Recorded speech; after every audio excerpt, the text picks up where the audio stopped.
क्षेत्र में दर्शन करें, शिव जी के दर्शन करें, गुरुदेव के दर्शन करें, तो प्राण शक्ति मजबूत और याद शक्ति भी बढ़िया, मन भी बढ़िया, बुद्धि भी बढ़िया। बातें छोटी छोटी हैं, पर छोटी छोटी बातें ध्यान में रखने पर फायदा बहुत होता है।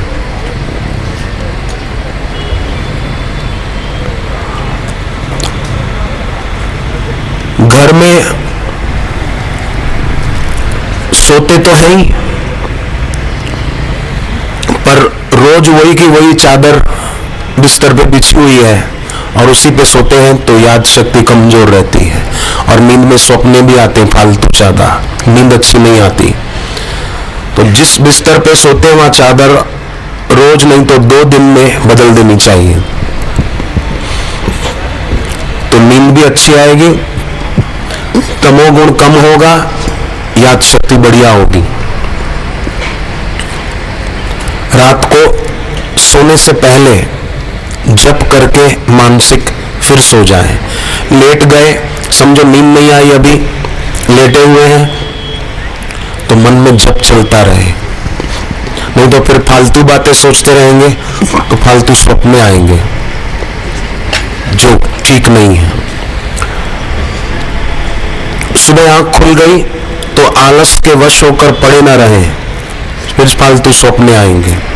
आंख खुल गई तो उठ जाएं, कुल्ला करके पूर्व दिशा की ओर मुंह करके बैठे, भले उठ के तुरंत स्नान न करें, उठ के बैठ गए कुल्ला करके और अपने इष्ट देव का, गुरुदेव का ध्यान किया, उनका दिया हुआ मंत्र जप किया।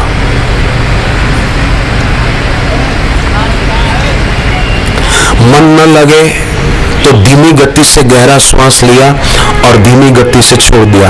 अभी सब करके देखो, खूब धीमी गति से गहरा श्वास लो, खूब धीमी गति से, और धीमी गति से ही फिर छोड़ दो, रोकना नहीं। ऐसा करने से भी मन एकाग्र होता है और मन एकाग्र जितना ज्यादा उतना उसकी याद शक्ति उस व्यक्ति की ज्यादा। एकाग्रता जितनी कम उतनी याद शक्ति भी कम। फिर बेचारे को पढ़ने के लिए मेहनत भी खूब करनी पड़ती है और रिजल्ट बढ़िया नहीं आता। अगर ऐसे प्रयोग करे तो मेहनत कम, रिजल्ट बढ़िया। विद्या रूपी अर्थ को पाने के लिए जो सदैव तैयार रहते हैं उसको विद्यार्थी कहते हैं। और मेरा तो ये अनुभव रहा है, मुझे तो सारस्वत मंत्र बापूजी ने आश्रम में रहने के 5 साल के बाद दिया था। 1983 में 1983 में मैं गुरुदेव के चरणों में पहुंचा सदा के लिए। दर्शन तो मैं बहुत पहले से करता था, 7 साल का था तभी, यानी 31 साल पहले से।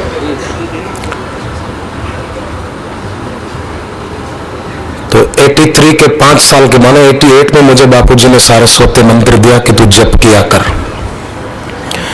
और ऐसे कार्यक्रमों में गुरुदेव बड़ी कृपा करते हैं कि विद्यार्थी जो आते हैं उनको वो सारस्वत मंत्र देते हैं और विद्यार्थी भी लग जाते हैं। जो देखो, प्यास लगी हो और कोई आदमी पानी के तरफ न जाकर अग्नि की तरफ जाए तो प्यास मिटेगी नहीं, तपन और बढ़ जाएगी।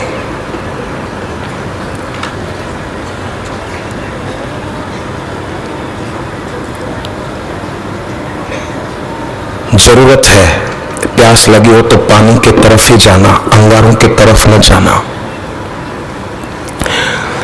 एक महात्मा थे, बड़े वीतराग महात्मा थे। एक दिन अपने कुटीर में बैठे थे, चिल्लाने लगे, आग आग लगी, आग आग आग आग बुझाओ, पानी लाओ, आग बुझाओ, पानी लाओ, आग बुझाओ, चिल्लाने लगे। लोगों की उनके प्रति आस्था थी, बाल्टियां उठा उठा कर दौड़े कई लोग तो कि आग बुझाए। महात्मा की झोपड़ी में आग लगी, गए तो देखा आग तो है ही नहीं। अरे लोगों ने कहा, महाराज आप तो झूठ बोल रहे थे, हम तो पानी लेकर भागे बाल्टियां भर के कि आग बुझा दे, यहाँ तो आग का नामो निशान भी नहीं है। महात्मा दिमाग ठीक तो है, चिल्ला रहे हो, आग तो है नहीं, हम पानी ले आए। महात्मा ने कहा मेरा दिमाग तो ठीक है, पर मैं चिल्ला रहा था तुमको समझाने के लिए। आग मेरे घर में नहीं लगी, आग तुम्हारे घर में लगी है, बुझाने यहां क्यों आए हो? लोगों ने कहा हमारे घर में कहां है आग? बोले वो बाहर नहीं है, भीतर आग लगी है कि ये मिल जाए, ये पालूं, ये खा लूं, इधर जाके आऊं, जरा ये डिग्री पालूं, जरा वो डिग्री पालूं, यही आग लगी है। मैंने तो मेरे गुरुदेव की कृपा से वो आग बुझाई है।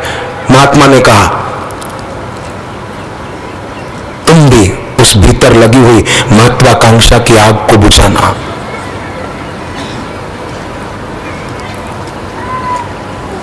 स्वामी विवेकानंद युवावस्था में जब पढ़ते थे, उस प्रोफेसर को मैं प्रणाम करूंगा। आज उस प्रोफेसर का शरीर इस धरती पर नहीं है, पर उस प्रोफेसर की बुद्धि को, उस प्रोफेसर की समझ को मेरा अभी भी प्रणाम है, जिन्होंने कॉलेज में विद्यार्थियों को कोई विषय पढ़ाते पढ़ाते अध्यात्म की चर्चा शुरू कर दी। कैसी दृष्टि उस प्रोफेसर की! धन्यवाद है उस प्रोफेसर को। उस प्रोफेसर के माता पिता को भी प्रणाम है, जिन्होंने कॉलेज में अपनी क्लास में विद्यार्थियों को पढ़ाते पढ़ाते रामकृष्ण परमहंस का नाम सुनाया कि अध्यात्म जगत का सर्वोच्च शिखर रामकृष्ण परमहंस। और नरेंद्र ने जब रामकृष्ण के बारे में सुना तो कॉलेज से उसी दिन सीधे रामकृष्ण देव के पास गए, उनके दर्शन करने को। जो कुछ भी मिलेगा ना हमको, वो कुछ पाए हुए महापुरुषों से मिलेगा। जिसने खुद पाया नहीं, वो हमको कुछ दे सकता नहीं है। गुरु ने कोई एक ऐसी ऊंचाई पाई है जहां से कृपा का झरना बहता है घाटियों की ओर, हमारी ओर।